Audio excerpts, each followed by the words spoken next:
My name is Chloe, and I'm a director here at Quest. Yes, you are. Yes, I am. And y'all, I actually can't believe they let me come back up here a second time and preach. So I will tell you right now that my imposter syndrome is off the charts.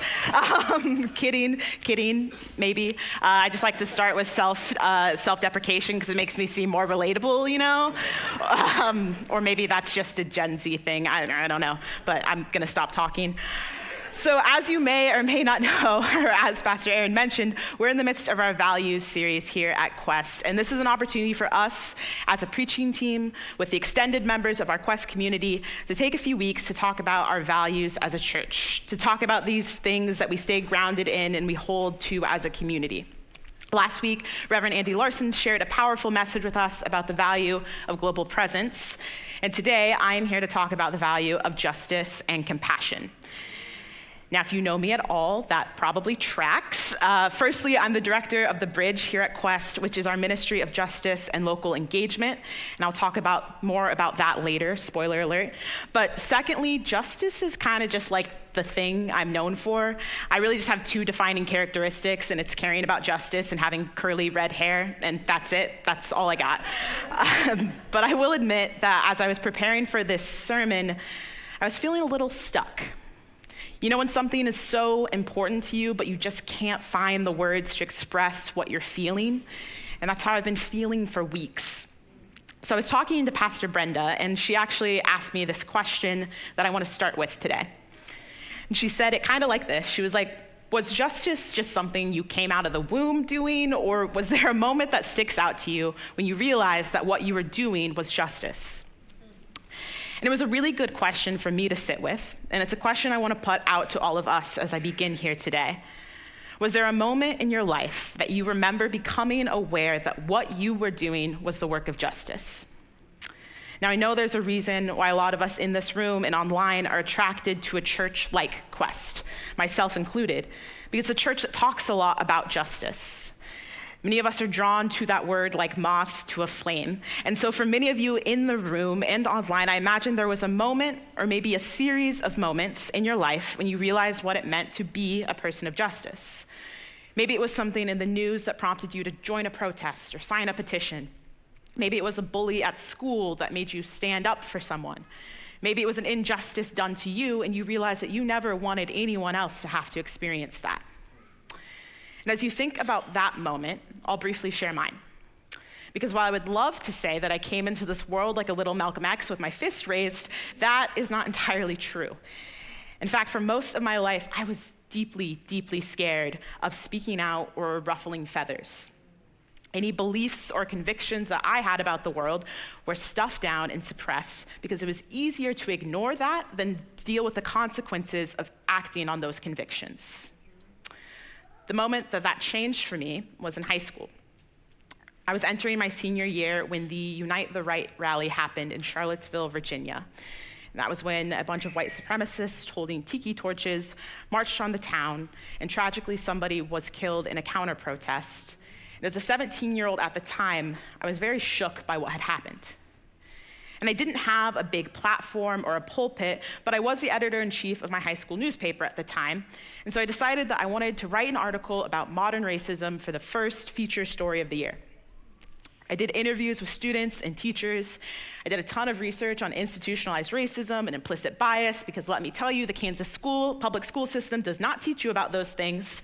And I put together this 4-page article about the history of racial discrimination in America, tying it to the disparities in our own school. And I was so proud of what I'd done. And I went to print, and the paper came out, and people were really angry.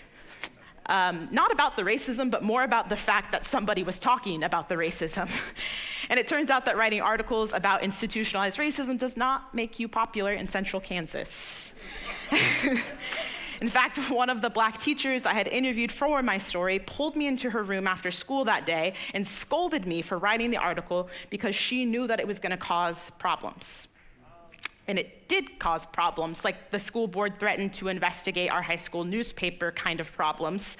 And there is some nuance to why the article prompted the response that it did, which is a story for another time. But the point is to say that years later, looking back, I realized that was the first moment that I remember standing up for justice.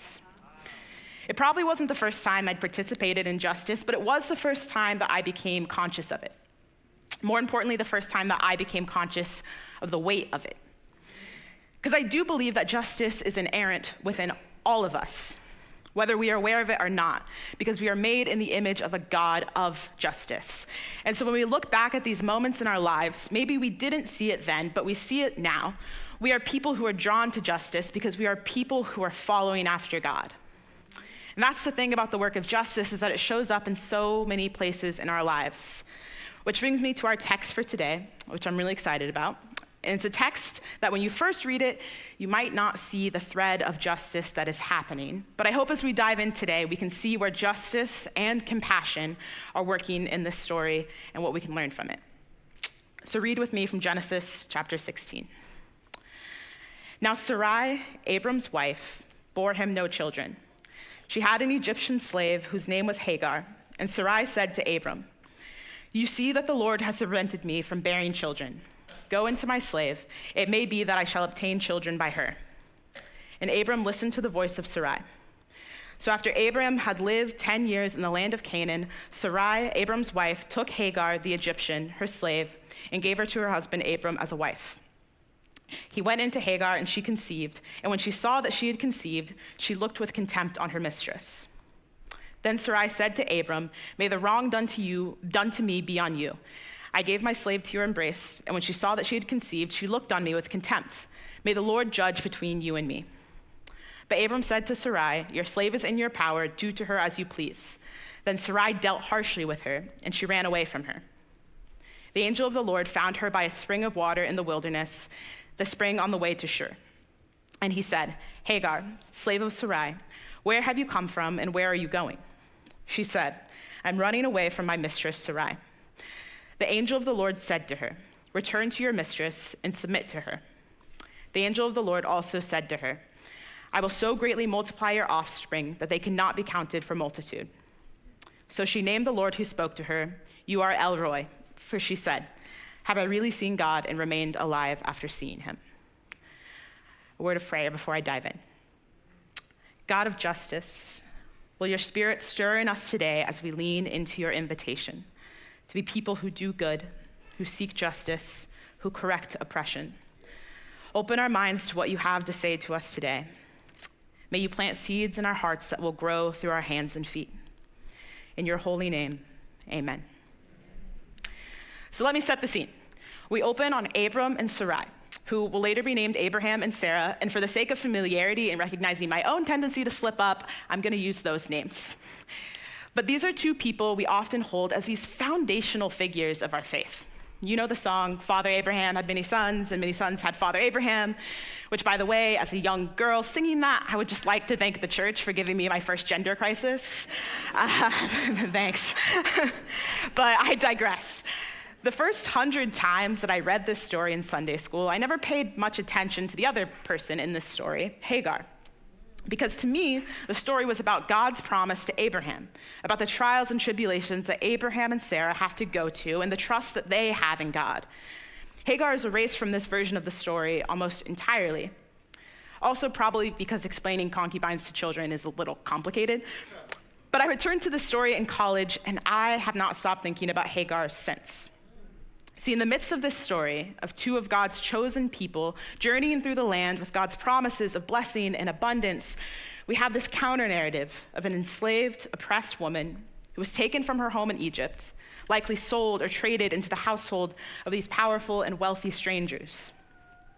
We have Abraham and Sarah, who are rich in livestock and silver and gold, who dominate the narrative, who are chosen by God.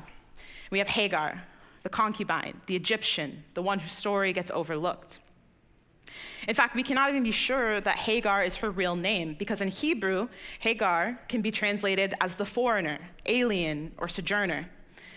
This is a woman who is literally defined by her otherness. So with this context, let's look at what happens. See, Sarah cannot conceive a child, even though God has promised Abraham many descendants. And barrenness is a heavy shame to bear in this patriarchal culture, so certainly that places Sarah in a difficult and lowly position within society. But God has still made this promise to Abraham, and so they decide to conceive through a slave, through Hagar.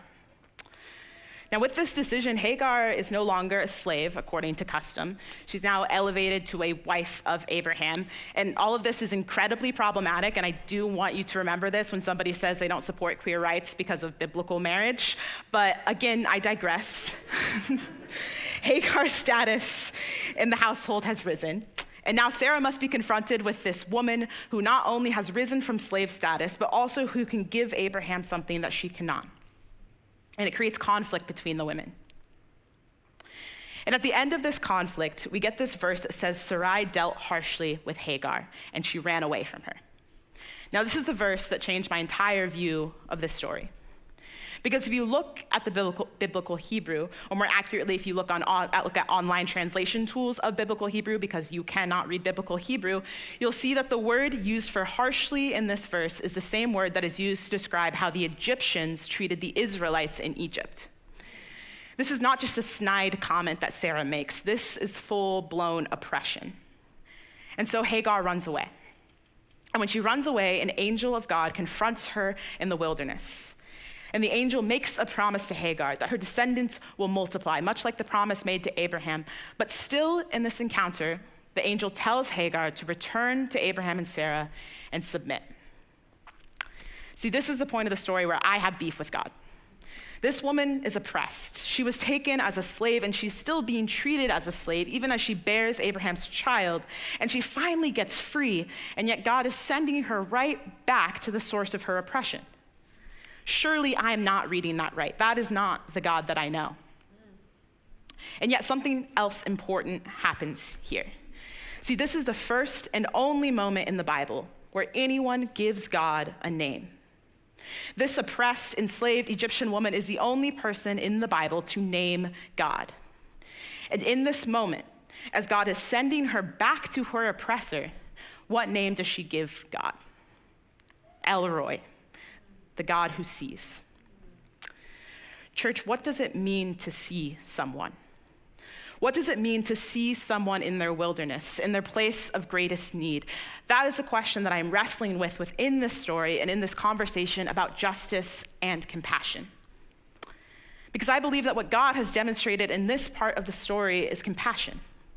To see someone in their suffering, to see someone who is oppressed, to affirm their inherent dignity, and to give them something to cling to that will ease the pain that they are in. That feels like compassion.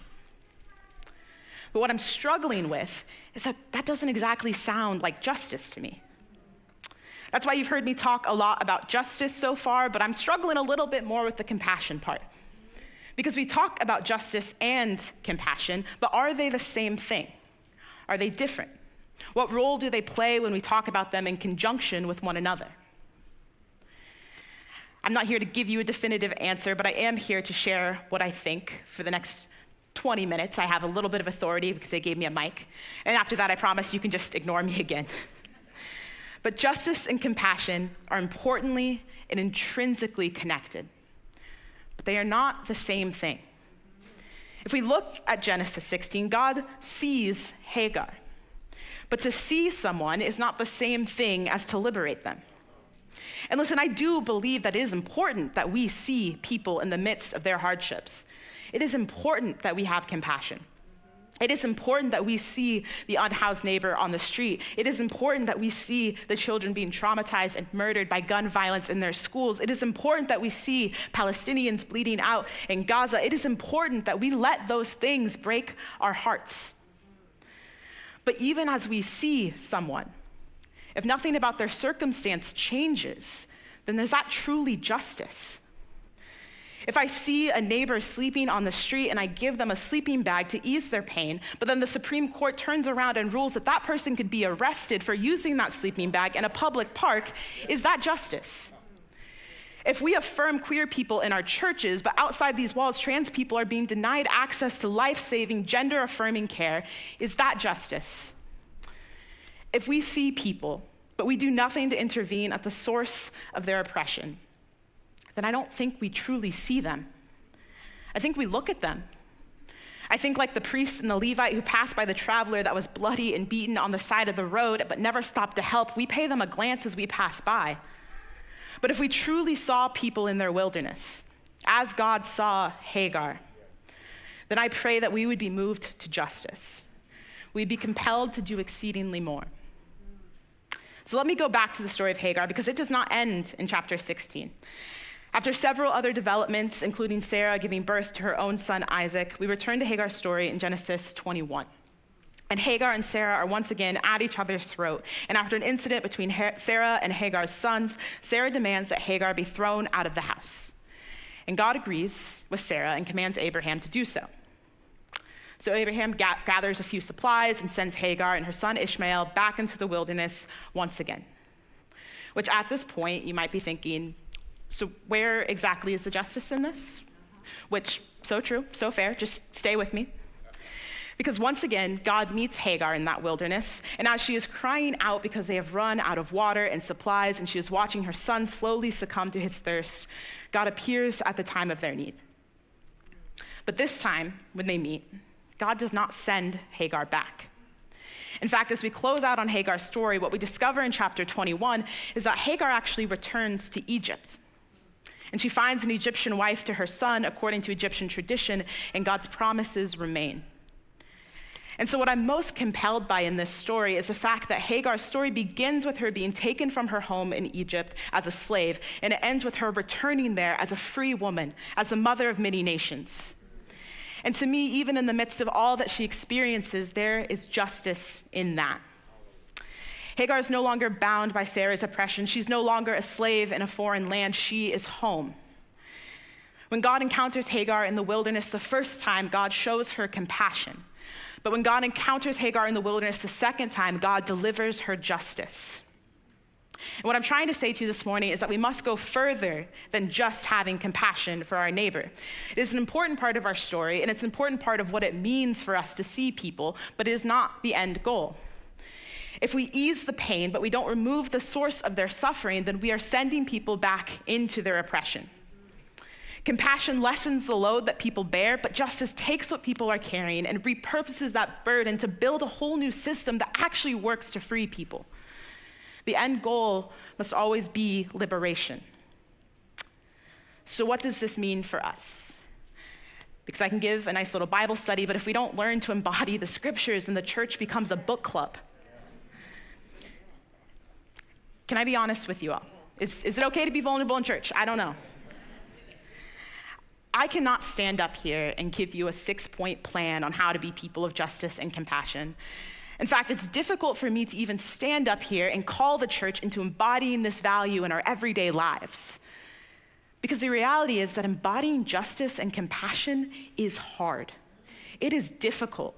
And as much as we may want to avoid admitting it because we love the way these words sound coming out of our mouth, the work of justice and compassion often requires us to put ourselves into deeply uncomfortable positions. It puts us in the wilderness. When we stop merely intellectualizing justice and we actually start embodying it, it requires us to give more than we are often willing to let go of. When we take these words beyond concepts that we can discuss in a riveting small group discussion and actually apply them to our lives, things become really messy really fast. Remember my story earlier about the first time I remember standing up for justice and writing this article. Let me be so real with y'all and tell you that it sucked. It was not a triumphant moment for me. There was no applause or parade thrown in my honor. You ever been a punching bag for white conservatives in a Facebook comment section? I think some of you have, and it is an experience that nobody should have to go through. After the article came out, I basically became a shell of myself for the rest of my senior year, and I just tried to avoid causing any more problems. I lost friends, I was depressed, I didn't know what to do. And coming out of that experience, over the next 7 or so years, there'd be even more hard moments. Some of the lowest points of my life have been when I have been the most committed to fighting for justice. It's a value we love talking about at Quest, but how often do we acknowledge that it is hard? It's hard to do this work. I decided to look at the root of the word compassion because that's something that preachers do. Sometimes it makes them look smart. And what I actually found was helpful, so there's probably a real reason that we do it.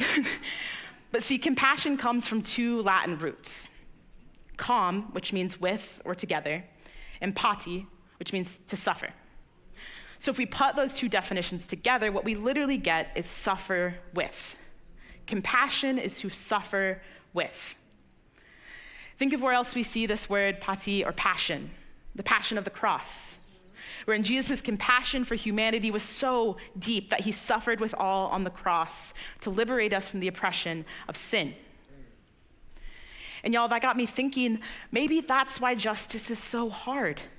Because when we pair justice with compassion, we are literally suffering with others in the place of their greatest pain. We are walking alongside Hagar as she journeys into the wilderness with no food, no water. And there's only so much suffering that we can take on before we lose sight of where the justice is within all of it. And so perhaps, church, God also sees us in our struggle to be people of justice. Perhaps God sees us when we don't know where to start. If you're listening to me talk and you're starting to feel that anxious, bubbling feeling where you just are overwhelmed by all that is wrong in this world, stop, take a breath, and know that God sees you.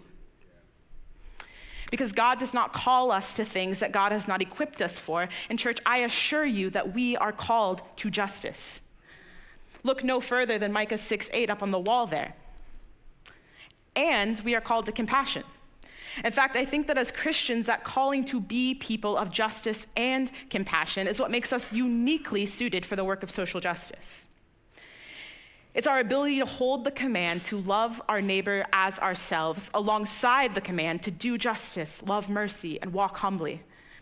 It's the fact that we seek to embody a Savior who stopped to heal the sick on his way to dismantle the systems causing their sickness. We are created for such a work as this. Church, we cannot have justice without compassion.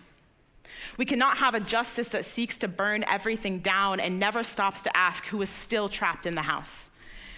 We cannot have a justice that tries to convince us that we need to drive a wedge between those who would vote to protect Black, brown, LGBTQ+ women and women-identifying folks here in the US, and those who express valid concerns about voting for politicians who support the bombing of innocent people. That is a justice that is void of compassion.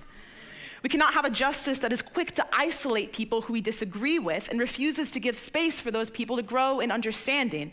That is a justice without compassion. And yet we cannot have a compassion without justice. We cannot raise money for immigrants and refugees and asylum seekers in our city if we're not willing to show up to city council meetings and be a witness to their testimonies when they need us. We cannot pray for the students and teachers and concert goers and mall shoppers and everyone who has lost their lives to gun violence if we are not using our platforms and our voices and our votes to demand gun reform. Our compassion needs justice. Compassion changes our hearts, and justice changes our actions. Compassion allows us to see people, and justice allows us to fight for them. Compassion keeps our hearts attuned to justice, and justice keeps our actions rooted in compassion. And so as Christians, and especially as Christians at Quest, what are we being called to as we hold these values of justice and compassion? At the beginning of this sermon, I said that part of my role here at Quest is the director of the Bridge. And for those who maybe haven't been at Quest for very long, the Bridge Care Center is a nonprofit that sprang from Quest that did amazing work in the Ballard community around providing clothing resources and other assistance to our unhoused neighbors. The impact of the Bridge Care Center cannot be overstated. But like with many things in these last few years, the Bridge Care Center had to shift, and so the Bridge Care Center became the Bridge Ministry at Quest. And since then, we've been trying to figure out how to carry on this spirit of the Bridge. And as I've been talking to folks and meeting with folks, what I've come to sense is that the spirit of the Bridge is not just in what the Bridge provided, it's in who the Bridge called us to be.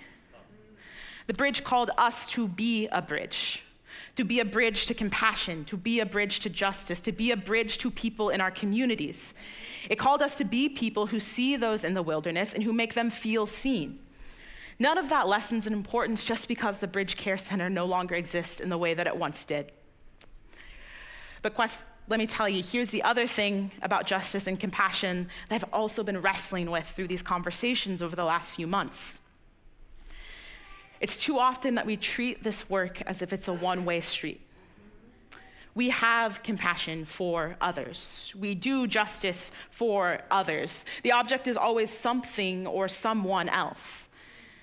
Maybe we thought of the Bridge Care Center and we thought, I'm so glad that the bridge exists for our unhoused neighbors. And maybe, stay with me here, you look at Quest and you think, wow, I'm so happy that I go to a church that does justice for the people outside these walls. Notice how we steer away from making ourselves an object of justice. Notice how easily justice and compassion can become something that is always on behalf of somebody else or for somebody else. Maybe we distance ourselves from the action itself. Maybe we don't say, I'm a person who does justice, but we say, I support a church or an organization or a person who does justice. I have sat in those pews before and thought to myself, I am so grateful that I go to a church that does justice.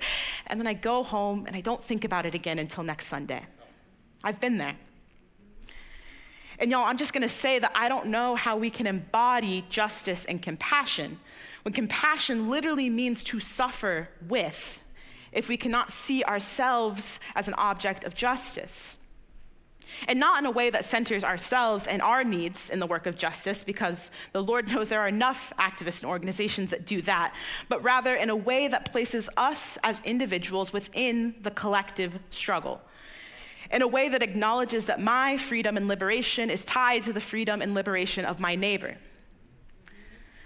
So when I talk about justice and compassion, I must talk about the we. Not the I, not the you, the we. So how can we do justice at Quest? How can we carry on the legacy of the bridge at Quest? It starts with acknowledging that justice and compassion are not going to happen here at Quest without that we mentality. As activist Lila Watson once said, if you have come here to help me, you're wasting your time. But if you've come because your liberation is bound up with mine, then let us work together. You know, there's this thing in community organizing called asset-based community development. And I've been really nerding out on it lately, so I'm sorry if you've heard me talk about this a lot. But if you aren't familiar, asset-based community development is an approach to community organizing that focuses on current and potential assets of that community rather than focusing on the needs and deficits. When we talk about issues of justice, it can be easy to start with the problem, to start with what we need. We may look at Seattle and we may say, we need more affordable housing. We need an alternative to incarceration for people struggling with addiction. We need shelter for asylum seekers coming into the city. We can identify needs. But what if we start with what we have? What if instead of focusing on what we lack and trying to fix problems that we don't have solutions for, we started with our opportunities? Sounds pretty Christ-like to me. See, I spent a few months here being frustrated by what we lacked at Quest. We don't have a fully staffed Bridge Care Center anymore. We don't have hundreds of thousands of dollars to pour into community development work. We don't even have a congregation that lives in the same place. I mean, how many of you who come in person commute over 30 minutes to get to church on Sundays? But then God convicted me a little bit. And when I thought about that last point, and when I talked through it with others, it hit us. What if that's our greatest asset? What if the scatteredness of Quest is actually a gift? I mean, let's take a second and take stock of what we do have. We have hundreds of people who attend Quest who live all over King County, Pierce County, Snohomish County, people who watch online from all over the US. We have anywhere between 10 to 20 small groups that meet every month that are already embedded in a community. We have people who work for organizations all over doing everything from refugee resettlement to reforming the incarceration system. Quest, our diversity is our greatest asset in this work. And so what if, in this season, the Bridge ministry at Quest isn't just about caring for people here in Ballard? That will always remain a part of what we do here at Quest, don't get me wrong, but we have to name the elephant in the room, which is that most of y'all don't even live in Ballard. You come here for church, but this isn't where your community is. And to do the work of justice as a we have to have an investment in the community that we're doing justice within. In order to suffer with people in the work of compassion, you have to know the people that you are suffering with. We have to have proximity to the pain in order to heal the wound. See, when God encounters Hagar in Genesis, God appears as an angel of the Lord. God's literal presence is important to the work of justice and compassion that God is doing in Hagar's life. And perhaps that is why Hagar can name God as the God who sees. And so what if instead of seeing Quest as this place where justice happens, we saw Quest as a place where we are filled up and sent out to be people who make justice happen? What if Quest is the center and every single one of you is literally a bridge of Quest into your community? What if Quest isn't just known in Ballard, but Quest is known in Shoreline, in Beacon Hill, in Tacoma, in Portland, because the people of Quest are active in those communities, doing the work of justice and compassion, because that is who Quest is. Too often we try to contain the work of justice into the institution of church, but the church is the people. The building doesn't do the work of justice. I don't do the work of justice just because I have an arbitrary title. It is all of you that do the work of justice. You make Quest a church that does justice. That is the spirit of the Bridge, that we would be bridges of justice and compassion in our own communities. Maybe for you, that looks like being part of a C group that uses one of your meetings to learn about an issue together and call your state representatives, which one of our C groups did do last year and is a testimony to the incredible work already happening in this community. Maybe for you, that looks like organizing a volunteer day for a local organization in your community and utilizing Quest communication channels and existing groups to recruit people from your neighborhood to join you. And I'm not here to throw everything out that the Bridge has been, so maybe for you that does look like showing up in November for our Warmvember drive and donating coats and jackets and gloves and helping out with distribution day for our unhoused neighbors here in Ballard. What I'm trying to do here is call us all in. Call us all in to being a part of shaping what it means for Quest to do justice. Call us to be people who don't just look at injustice, but to be people who see others as God sees them in their wilderness, and people who are moved by that sight to act for justice. And maybe for some of you, this calling resonates a little deeper. This is the point in the sermon where I try my best to embody my Pentecostal upbringing and do a little bit of a call. Because like I said, I am just one person. And you might think I have a lot of power, but I assure you that is just the spotlight inflating my ego. And I cannot do this work of justice alone, nor should any of us do it alone. So if you are feeling like you want to be a part of shaping what this new iteration of the Bridge ministry looks like at Quest, this is my call in to you. We need a Bridge team. A small but mighty team of Questers who are wrestling and working with this value of justice and compassion and how we embody that in our communities. I'm nearing the end of my time this morning, so I will save you the full on my knees begging moment. But if this is a team that you want to be a part of, come find me.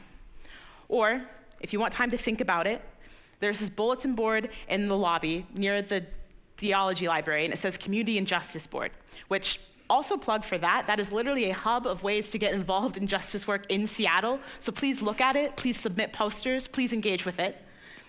But at that table, you will find a stack of papers that describe this new vision for the Bridge ministry and what it means to be a part of it. The bottom is my email.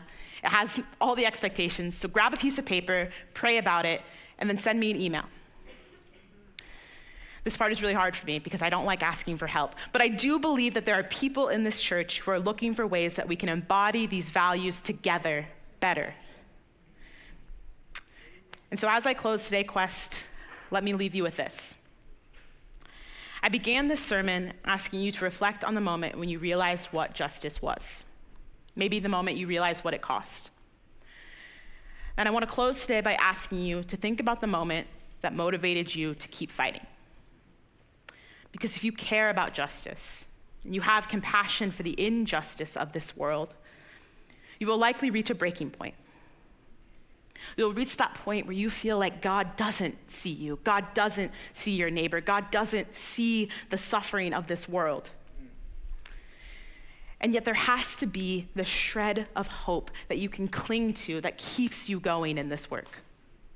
There has to be something that we are fighting and striving and building towards.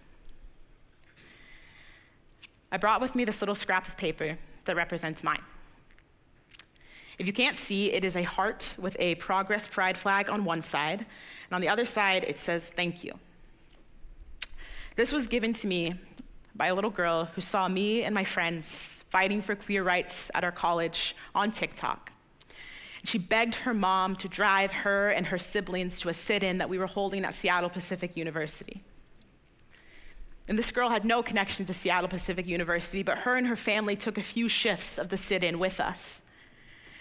And this little girl, who was coming to terms with her own sexuality, her own way of navigating this world, gave all of us organizers one of these little paper hearts that says "Thank you." Because through what we were doing, through what we were fighting for, she felt seen. Church, somewhere, there is a little queer girl that needs to feel seen. Somewhere there is a Black man unjustly targeted by the criminal justice system that needs to feel seen. Somewhere there is a parent mourning the loss of their child to another act of senseless violence that needs to be seen. And in our seeing, may we be compelled not to just look on, but to act on. To meet people in their wilderness, to do more than send them back to their oppression, but to walk alongside them all the way to liberation. May it be so, Quest.